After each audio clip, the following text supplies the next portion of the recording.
This is a video to go over the Jandy TCX automation that we recently had installed with our in-ground saltwater vinyl pool. The main device is right in the middle. On the left we have a Jandy VersaTemp 3000R heat pump. In the middle we have a Jandy CV460 cartridge filter. And on the right we have a Jandy Flow Pro variable speed 1.85 horsepower pump. And we also have the Jandy True Clear salt chlorinator down there in line. We also have a FlowViz FV-2 flow meter. And then on the wall we have some disconnects installed for winterizing our equipment, so it's not hardwired but pluggable. In the late fall we'll dismantle it and bring it inside. The Jandy TCX is right here. It fits in an Intermatic timing box. I bought this through my pool company to ensure I had a warranty. The upper box is the wireless module and control interface, which is connected to our local Wi-Fi, which is the TP-Link Deco series mesh network. It's worked absolutely fine, very little latency or issues. I could go the wired Ethernet case, but at this point I'm not seeing a reason to do so because it's been quite reliable. The box itself has the primary instructions on it. It's all low power RS-45 interfaces, which come up through a gland below and are run down in line with the high voltage connections to each of the pieces of equipment. So what is the automation controlling? The salt system, the variable speed pump, the heat pump, and on the left side is the pool light transformer, which we have the Jandy nicheless watercolor LEDs, 4 of them wired to the Zigbee switch, this white switch, which is located in line with the transformer. And so the automation controls the on and off cycling of those lights to give you the different colors. And that has worked rather seamlessly as well. The primary challenges that I've encountered with this system are, first and foremost, the heat pump to JCX automation control is not through the 4-wire RS-45 interface today. It's through the 2-wire interface. So I have the 4-wire cable run, but within the heat pump it's connected to the 2-wire pool and common, and within the Jandy TCX it's connected to the low ports 1 and 2 on the green bus bar, which are for 2-wire thermostat. The other issue is on the app, which controls the automation, the heat pump must be physically the heat pump must be first set to a higher set temperature than you're going to actually heat it. So right now it's set to, if I can get the reflection off, 90, water temperature is 83.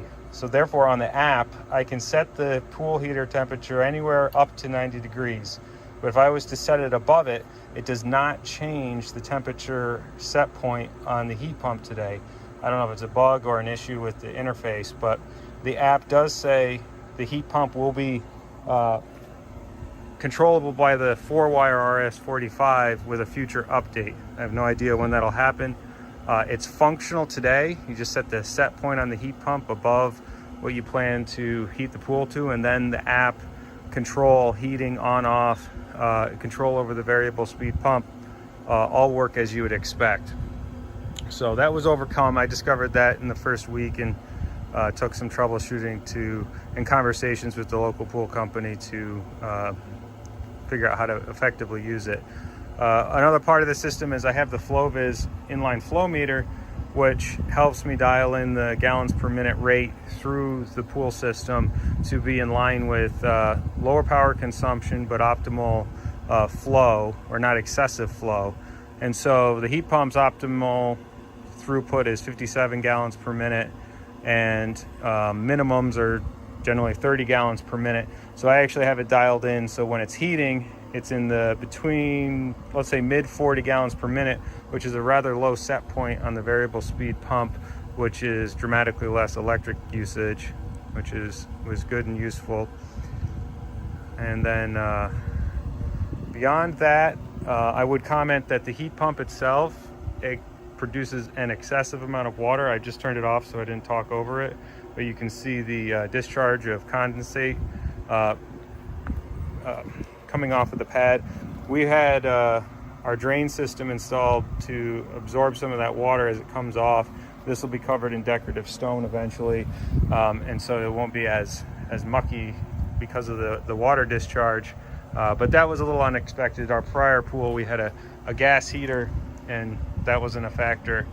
But thus far, we're in central New York. The nights have been getting down into the 50s, and in the daytimes we're in the 60s, 70s, and maybe 80s this week. This system is able to keep our pool in the mid to high 80s. 84 to 88 is the range that we're usually in. Automation, the TCX itself has worked flawlessly throughout this couple weeks that we've had the pool open and set up. The only issue is really the heat pump. Otherwise, it's been a solid performer.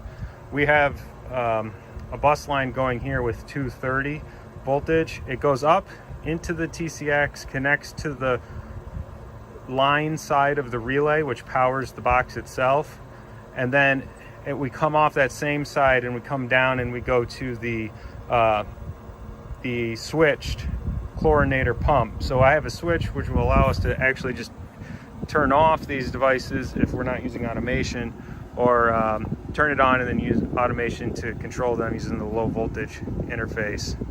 The air temperature sensor is down here out of the sun, and does pretty accurately tell us the air temperature. The water sensor went in line here on the sweep end into the filter, and I forgot to mention that this part of the pool is not done yet. We're going to have sweep elbows installed once the valve comes in, but I did have the Jandy VersaPlumb kit purchased as part of this install, so we have all sweep elbows connecting our 2-inch plumbing between all of the pool equipment and then the pool itself. And so this is just a quick overview of the equipment and how it's been working, and so far so good. Thank you.